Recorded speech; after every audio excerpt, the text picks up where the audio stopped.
Bab 12. Pertumbuhan. Di tahun 1974, sebuah peristiwa penting terjadi di dalam hidup saya. Peristiwa itu mengubah hidup saya selamanya. Saya bertemu dengan Kurt Campbell dari Success and Motivation Inc. untuk sarapan di Lancaster, Ohio. Sewaktu kami makan, Kurt bertanya, "John, apa rencana pertumbuhan pribadimu?" Tidak pernah kehabisan kata-kata, saya berusaha untuk menemukan hal-hal di dalam hidup saya yang mungkin bisa dikategorikan sebagai pertumbuhan. Saya mengatakan padanya mengenai banyak aktivitas saya minggu itu. Saya mulai bicara mengenai betapa kerasnya saya bekerja dan hasil yang saya buat dalam organisasi saya. Saya pasti telah bicara setidaknya selama 10 menit hingga akhirnya saya tidak bisa bicara lagi. Kurt mendengarkan dengan sabar, kemudian ia tersenyum dan mengatakan, "Kamu tidak memiliki rencana untuk pertumbuhan pribadi kamu, bukan?" "Tidak," akhirnya saya mengakui. "Kamu tahu," kata Kurt, "pertumbuhan bukanlah proses yang otomatis." Saat itu saya disadari saya tidak memiliki apapun, baik tindakan, tujuan, maupun strategi, untuk membuat diri saya lebih baik. Saat itu jugalah saya memutuskan saya akan mengembangkan dan mengikuti rencana pertumbuhan pribadi untuk hidup saya. Malam itu saya pulang ke rumah dan bicara pada Margaret mengenai percakapan saya dengan Kurt dan apa yang telah saya pelajari hari itu. Saya menunjukkan padanya buku kerja dan rekaman yang dijual oleh Kurt. Saya tahu bahwa wawasan itu bisa menolong kami untuk bertumbuh. Biayanya $745, jumlah yang besar untuk kami saat itu. Kami tidak bisa membelinya, namun kami juga tidak sanggup untuk tidak mendapatkannya. Hingga saat itu, saya selalu percaya pada potensi pribadi saya, namun saya tidak pernah berpikir untuk meningkatkan dan mencapainya. Kami menyadari bahwa Kurt tidak hanya berusaha untuk melakukan penjualan, ia menawarkan jalan bagi kami untuk mengubah hidup dan mencapai impian kami. Beberapa hal penting terjadi malam itu. Pertama, kami mengerti bagaimana caranya untuk mendapatkan uang dengan susah payah guna membeli paket itu. Kami harus mengorbankan anggaran kami yang saat itu sudah ketat selama 6 bulan ke depan. Namun lebih penting lagi, Margaret dan saya membuat komitmen untuk bertumbuh bersama-sama sebagai pasangan. Sejak saat itu, kami belajar bersama-sama, kami bepergian bersama-sama, dan kami berkorban bersama untuk bertumbuh. Itu adalah keputusan yang bijaksana. Sementara ada sangat banyak pasangan yang bertumbuh sendiri-sendiri, kami bertumbuh bersama. Memutuskan untuk mengejar dan mengalami pertumbuhan setiap hari. Jika Anda siap untuk mengambil keputusan untuk mengejar pertumbuhan dan menjadi lebih baik setiap hari, lakukan hal-hal berikut ini. 1. Jawablah pertanyaan, apa potensi saya? Saya membaca cerita mengenai seorang dokter di St. Louis yang bertemu dengan seorang anak muda di salah satu sekolah menengah. Anak muda ini telah kehilangan pergelangan tangannya. Saat dokter tadi menanyakan kecacatannya, remaja ini menjawab, "Saya tidak cacat. Saya hanya tidak punya tangan kanan." Dokter ini akhirnya mengetahui bahwa anak muda ini adalah satu dari pencetak gol terbanyak di tim rugby sekolahnya. Kecacatan terbesar yang dimiliki oleh seorang adalah tidak mencari potensinya. Impian apa yang Anda miliki dan menunggu untuk dipenuhi? Pemberian apa dan talenta apa yang ada dalam Anda dan sedang menanti untuk dikeluarkan dan dikembangkan? Jarak antara impian dan realita Anda hari ini hanya bisa dipenuhi oleh komitmen untuk memaksimalkan potensi Anda. 2. Berkomitmenlah untuk berubah. Penulis William Fader mengatakan, satu-satunya getaran hati yang berguna adalah getaran yang datang dari mewujudkan sesuatu sesuai dengan keinginan Anda sendiri. Agar bisa mewujudkan sesuatu sesuai dengan keinginan Anda sendiri, Anda harus bersedia berubah. Tanpa perubahan, tidak akan ada pertumbuhan. Masalah yang dihadapi kebanyakan orang adalah bahwa mereka tidak ingin berubah, namun mereka juga ingin menjadi lebih baik. Sudah jelas bahwa hal itu tidak bisa terjadi. Jika Anda benar-benar ingin bertumbuh, berkomitmenlah untuk tidak hanya menerima perubahan, tetapi juga mengejarnya. 2. Tetapkanlah tujuan pertumbuhan. Saat saya pertama kali mulai mengejar pertumbuhan pribadi menggunakan material dari Kurt Campbell, saya menjalankan rencana pertumbuhan yang sebenarnya adalah hal-hal yang telah umum dan tidak spesifik. Memang tidak ada yang salah dengan tindakan ini saat itu. Saya ada di pertengahan usia 20 tahunan dan saya baru saja mulai. Namun ketika saya semakin dewasa, lebih berpengalaman dan lebih jauh di dalam karir saya mulai memfokuskan pertumbuhan saya dalam beberapa area kunci. Salah satunya adalah komunikasi.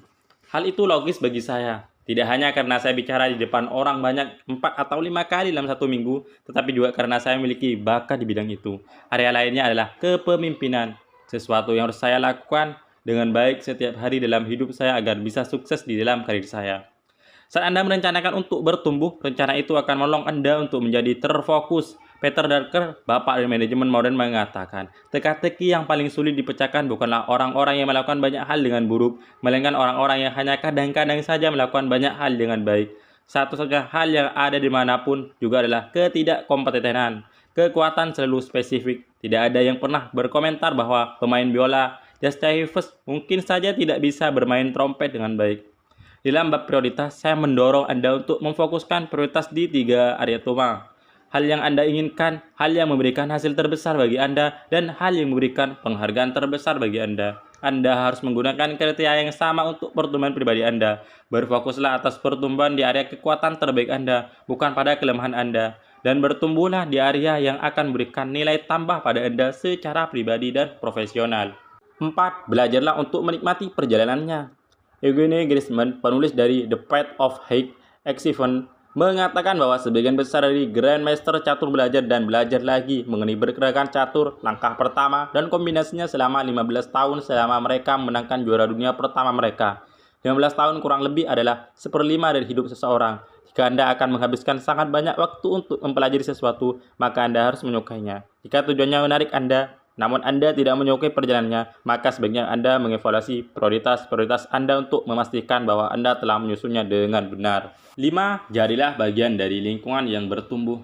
Saya seringkali bertanya-tanya, apakah yang akan terjadi saat saya pulang ke Margaret di hari itu tahun 1974 setelah menemui Kurt Campier, dan ia mengatakan ia tidak ingin bertumbuh dengan saya, dan $745 adalah jumlah yang sangat besar untuk paket pertumbuhan pribadi itu. Saya bertanya-tanya karena saya tahu bahwa penyertaannya dan kemitraannya dalam perjalanan pertumbuhan pribadi saya telah membuat perbedaan. Dengan bekerja bersama-sama untuk memperbaiki diri, kami menciptakan lingkungan pertumbuhan yang menolong kami untuk memperluas cakrawala kami dan menjalankan kehidupan yang tidak pernah kami bayangkan saat kami pertama kali menikah. Dan lingkungan itu terus berlanjut saat kami membesarkan anak-anak kami, saat Elizabeth dan Joel Porter bertumbuh. Pertumbuhan mental, emosional, dan rohani adalah prioritas tertinggi kami. Saya telah mendengar cerita bahwa spesies ikan tertentu akan bertumbuh menurut ukuran dari lingkungan mereka. Letakkan mereka dalam akuarium yang kecil dan mereka akan tetap kecil bahkan setelah mereka dewasa. Bebaskan mereka ke lingkungan yang sangat besar dan mereka bisa bertumbuh mencapai ukuran mereka yang sesungguhnya. Demikian pula orang-orang jika mereka hidup di dalam lingkungan yang kejam dan membatasi mereka tetap kecil. Namun ketika mereka hidup di suatu tempat yang mendukung pertumbuhan, mereka akan berkembang untuk mencapai potensi mereka. Mendisiplinkan pertumbuhan Anda.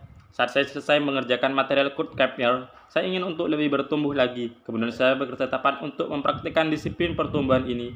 Setiap hari saya akan bertumbuh sejalan dengan tujuan dan rencana saya. Margaret dan saya lebih banyak bertumbuh saat kami bersama-sama. Namun masing-masing dari kami juga mulai untuk merangkai rencana pertumbuhan kami untuk kekuatan individual dan kebutuhan kami. Salah satu hasil dari belajar adalah bahwa Anda menyadari betapa jauhnya Anda masih harus pergi, dan semakin kita belajar, semakin kita ingin terus bertumbuh. Saat Anda bersiap-siap untuk memegang disiplin pertumbuhan Anda, saya ingin menyemangati Anda untuk melakukan hal-hal berikut ini. 1. Buatlah pertumbuhan sebagai tujuan Anda setiap hari. Di tahun 1972, perenang sekolah menengah atas John Naber menonton pertandingan Olimpiade di televisi dan ia termotivasi. Ia sebenarnya telah menjadi seorang perenang yang sempurna, namun ia mulai berpikir untuk membuat lompatan menjadi atlet yang berkaliber Olimpiade. Ia menemukan bahwa ia harus mempercepat waktunya sebanyak 4 detik dalam waktu 4 tahun. Bagi kita hal itu mungkin terdengar tidak terlalu sulit untuk dilakukan. Namun untuk seorang seperti Naber yang telah berlatih dengan baik, hal itu tidak masuk akal. Para perenang kelas atas berpikir untuk memperbaiki waktu mereka dalam hitungan milidetik. Memikirkan fakta itu, ia menemukan cara untuk menyelesaikan tugas itu. Jika ia berencana untuk berlatih 10 bulan dalam 1 tahun, selama 4 tahun selanjutnya, ia harus memperbaiki 1/10 detik setiap bulan. Itu adalah tantangan yang besar, namun ia percaya bahwa ia bisa melakukannya dan akan siap untuk Olimpiade tahun 1976. Naber memiliki ide yang baik, dan ide itu mendatangkan hasil. Ia pulang dengan 5 medali, 4 diantaranya emas. Jika Anda dan saya ingin sukses bertumbuh, kita harus mengadopsi pola pikir yang sama. Jika kita ingin memperbaiki sedikit demi sedikit setiap hari dan merencanakannya dengan cara itu, maka kita bisa membuat kemajuan yang besar dalam jangka panjang.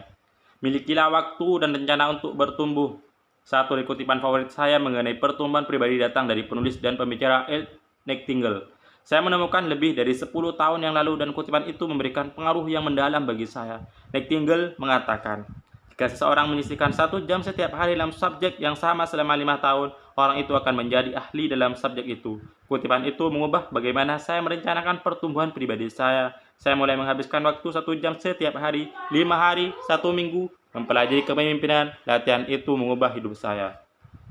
Untuk membuat pertumbuhan Anda bertujuan, strategis, dan efektif, Anda harus memikirkannya secara menyeluruh dan merencanakannya dengan baik. Untuk memberikan ide pada Anda, saya akan membagikan bagaimana saya merencanakan pertumbuhan saya. Saya mendengarkan pelajaran audio setiap minggu. Pertama-tama, saya selalu mencari pengajaran yang baik di dalam bentuk kaset atau CD. Setiap minggu saya mendengarkan 7 pelajaran audio. Biasanya isi mereka dibagi seperti ini. 4 rata-rata, 2 balik hampir sempurna, dan hanya 1 yang mungkin luar biasa. Jika sebuah pelajaran itu buruk, saya menekan tombol eject setelah 5 menit. Untuk setiap rekaman, saya berusaha menentukan apakah ada hal yang bisa segera saya terapkan dan memikirkannya sehingga saya bisa mengingatnya. Saya pun meminta tolong agar pelajaran-pelajaran yang sangat baik dibuat transkripnya sehingga saya bisa membacanya, menandainya, dan memperoleh setiap hal yang berharga dalam pelajaran itu. Saya membaca 2 buku setiap bulan. Jika Anda pergi ke kantor saya, Anda akan menemukan 2 tumpukan buku di atas meja kerja di dekat meja saya. Buku-buku itu sebenarnya sedang menunggu untuk dibaca. Mereka dibagi ke dalam 2 kelompok dan saya membacanya 1 setiap bulan. Tumpukan yang pertama adalah buku-buku yang sangat baik dan saya harap bisa membuat pengaruh yang besar dalam diri saya. Selama bulan-bulan itu, saya menghabiskan banyak waktu dengan jenis buku itu, mencerna pemikirannya, menandai halaman-halamannya, memperoleh ide dan pemikiran bagaimana saya bisa mendapatkan konsep-konsep itu dalam hidup saya. Saya juga menyimpan apa yang saya pelajari. Akan segera saya jelaskan. Tumpukan yang kedua berisikan buku yang akan saya baca cepat-cepat. Buku-buku itu menawarkan beberapa konsep yang ingin saya peroleh dengan cepat, namun tidak perlu dibaca dengan seksama. Saya membuat janji setiap hari.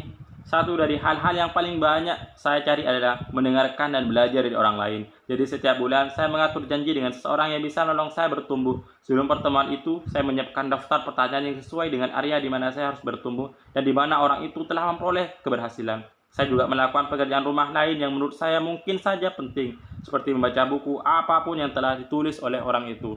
Namun sesungguhnya, kesusahan dari pertemuan itu ditentukan oleh pertanyaan-pertanyaan yang saya siapkan. Pembicaraan saya dengan John Wooden yang telah saya sebutkan di bab 1 adalah hasil dari salah satu pertemuan itu. Itu adalah penguatan bagi saya. Setiap kali saya menghabiskan waktu dengan orang-orang hebat, saya berharap untuk bisa mempelajari hal-hal hebat dari mereka. Saat Anda merencanakan strategi pertumbuhan Anda dan menyisihkan waktu untuknya, jangan lupa bahwa semakin Anda bertumbuh, semakin spesifik pula seharusnya pertumbuhan itu terhadap kebutuhan dan kekuatan Anda. Setiap kali Anda menemukan bahwa sebuah buku, kaset, atau konferensi tidak memiliki nilai yang Anda harapkan, beranjaklah. Jangan membuang-buang waktu Anda untuk apapun yang rendah nilainya. 3. Kumpulkanlah apa yang Anda pelajari. Saya harus mengakui bahwa saya selalu terdorong untuk menyimpan arsip. Setiap kali saya menemukan sesuatu yang saya rasa akan penting bagi saya di masa yang akan datang, untuk belajar, mengajar, atau menulis, saya menyimpannya. Saat saya mendengar rekaman kaset atau CD yang sangat baik, saya memiliki transkripnya. Saya mengumpulkan kutipan darinya. Jika itu benar-benar baik, saya mungkin bahkan mengumpulkan seluruh transkripnya. Saat membaca buku, saya menandai setiap kutipan yang ingin saya tangkap dan cepat-cepat menuliskan pokok pemikiran di mana kutipan itu bisa saya kelompokkan.